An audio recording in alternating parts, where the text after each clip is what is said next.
Video lesson sa Pilipino 3, Aralin 26. Na binibining Juana May de Jesus, guro sa ikatlong baitang.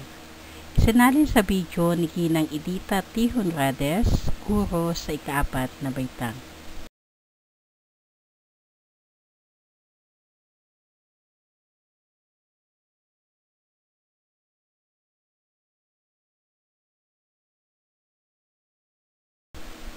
Tignan natin ang mga puno sa larawan.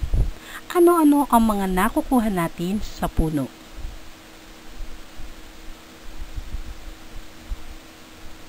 Magaling! Ano-ano pa? Magbigay pa ng mga nakukuha natin sa puno.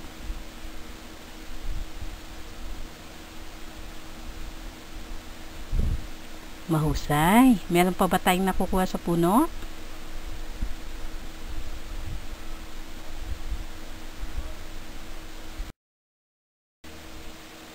Ngayon ay magbabasa tayo ng isang maikling balita o ulat. Kapag tayo ay magbabasa ng balita o ulat, ano-ano yung mga dapat nating tandaan?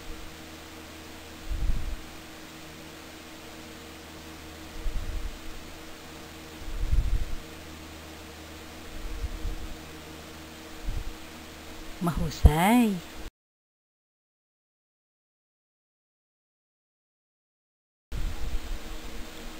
Bataan, nilinis, tinamnan ng puno. Posted by Online Balita, April 23, 2013. Armado ng walis tingting, inulunsad ng mga tauhan ng Bataan Police Provincial Office at mga miyembro ng Alpha Fire Brigade ang Brotherhood Association, Manila. Ang maghapong paglilinis sa Bataan nitong Sabado, kaugnay ng pagdiriwang ng Earth Day kahapon.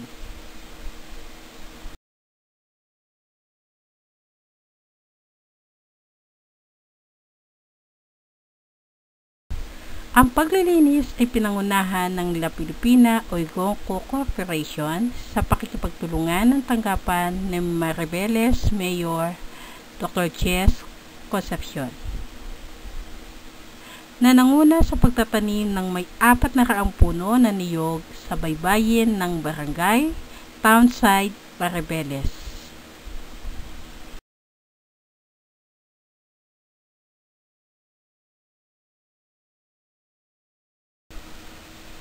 Sinabi nila Pilipina General Manager Susan Romero na mahalagang pagtulong-tulungan ang paglilinis ng paligid upang malinis ang hanging ating nalalanghap at mapakinabangan pa ng susunod na henerasyon ang mga likas na yaman. Hinikayat din ng kumpanya ang mga miyembro ng Recycling 129 sa Tondo na makabahagi sa paglilinis.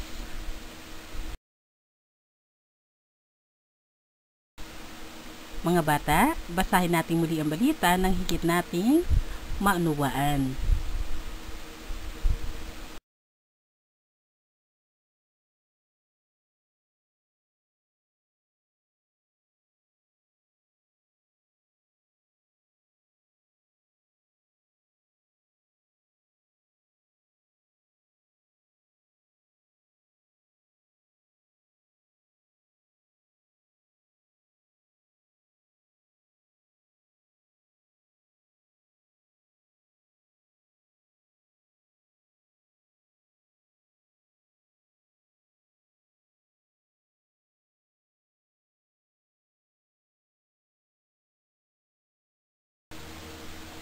Naunawaan ba ng lahat ang laman ng balita na ating binasa?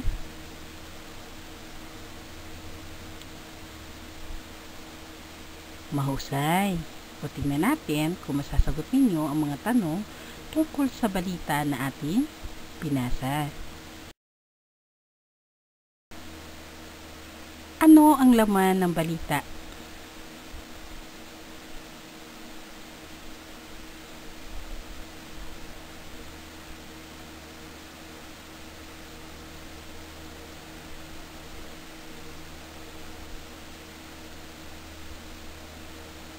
Magaling! Meron pa bang ibang kasagutan?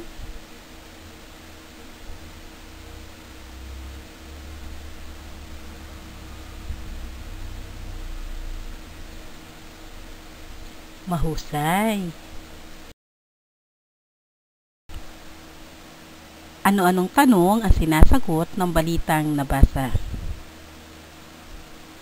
Maraming tanong na sinasagot ang balita na ating binasa. Ano-anong mga tanong ang sinasagot ng balita na ating nabasa?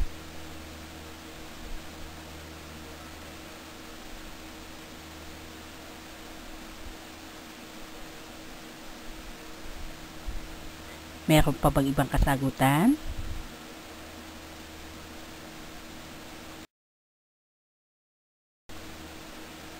Ganito rin ba ang ginagawa sa inyo?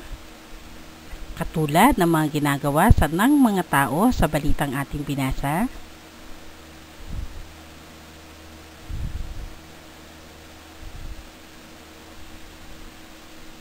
Nakita niyo na ba na nagtulong-tulong ang mga tao sa inyong lugar sa paglilinis ng inyong pamayanan?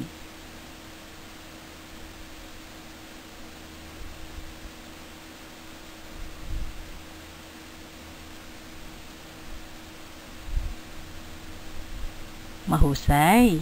O tingnan natin, sino ang makapagbabahagi ng isang pangyayari nakita niya na kung saan ang mga tao ay tulong-tulong na naglinis sa kanilang pamayanan? Tingnan ko nga, sino ang makapagbabahagi sa inyo? Pag-aralan natin ang organizer. Ano-ano ang mga nakasulat? Sa gitna, anong salita ang inyong nababasa?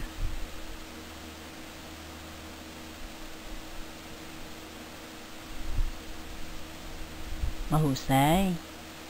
Sa magkabilang tabi, ano-ano mga salita ang ating nababasa?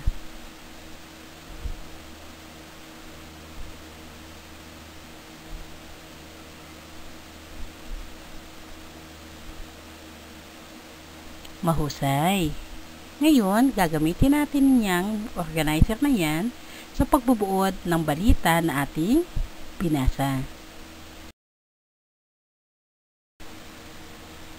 Itaas nga uli ang mga kamay ng mga batang nakasaksi o nakakita ng mga pangyayari na kung saan ang mga tao sa kanilang lugar ay nagtulong-tulong sa paglilinis ng kanilang pamayanan.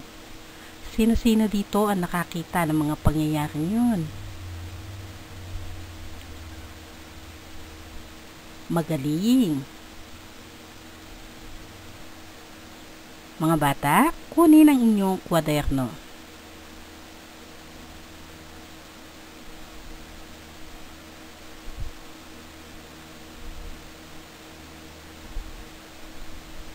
Handa na ba ang lahat?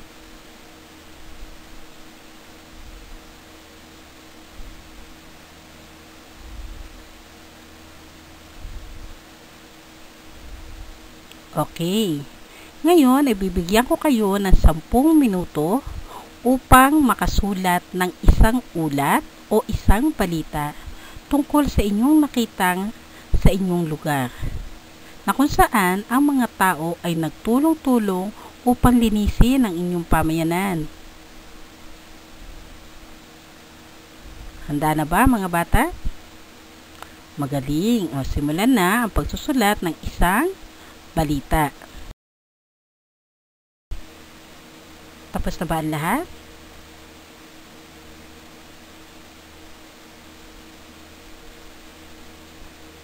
Okay. Sino sa inyo ang makakasulat ng maikling balita tungkol sa inyong nasaksihan sa inyong pamayanan, na kung saan ang mga tao ay nagtulong-tulong sa paglilinis nito? Pumunta dito sa unahan at isulat ang iyong balita.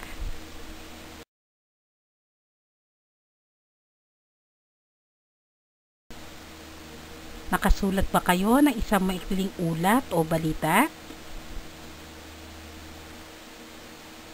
Magaling! Ngayon, ano ang dapat tandaan sa pagsulat ng ulat o balita?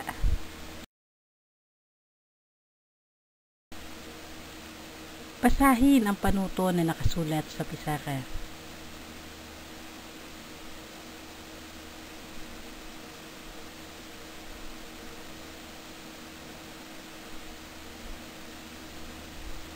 Okay. Ngayon, kumuha muli ng papel at isulat muli ang balita. Isaalang-alang ang mga puna na ibinigay ko sa inyo.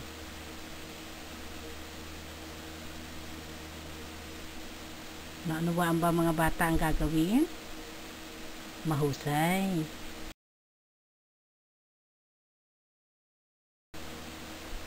Kunin muli ang inyong kwaderno at isulat ang inyong takdang aralin.